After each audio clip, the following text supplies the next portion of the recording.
ابو ذر غفاری رضی اللہ تعالیٰ عنہ نبی کریم صلی اللہ علیہ وسلم ارشاد فرماتے ہیں کہ ابو ذر، کیا وہ شخص امیر ہے جس کے پاس بہت مال و دولت ہے؟ فرمایا ہاں۔ نبی کریم صلی اللہ علیہ وسلم نے فرمایا کہ کیا وہ شخص غریب ہے جس کے پاس کچھ نہیں؟ فرمایا ہاں۔ یہ 3 دفعہ فرمایا، اور 3 دفعہ یہ کویسچن کیا، جواب سے ملا۔ پھر نبی کریم صلی اللہ علیہ وسلم ارشاد فرماتے ہیں کہ نہیں، امیری یہاں ہے دل میں۔ اگر دل میں امیری نہیں ہے تو انسان امیر نہیں۔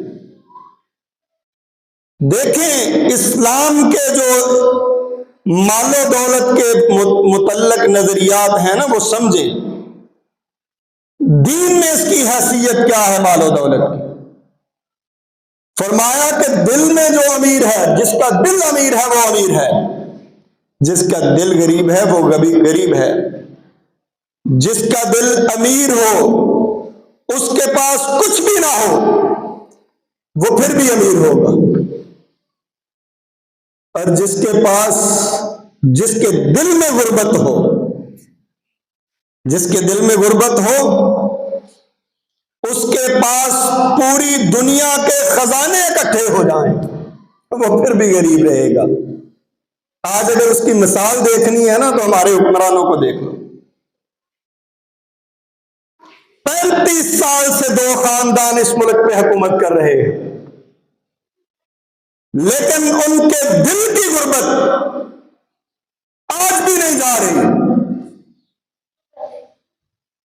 اربوں کھربوں روپے ہیں، کھربوں کے اثاثے ہیں، لیکن کیا ہے کہ دل میں غریبی ہے۔ نبی کریم صلی اللہ علیہ وسلم ارشاد فرماتے ہیں کہ میں اپنی امت سے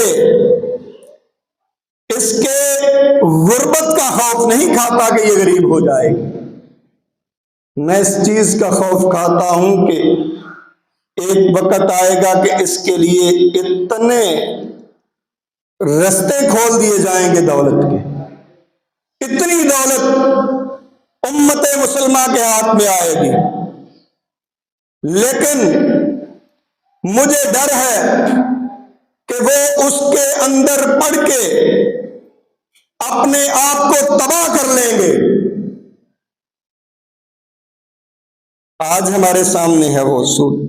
یہ ذرا تصویر دیکھیں جو نبی کریم صلی اللہ علیہ وسلم نے ارشاد فرمائی۔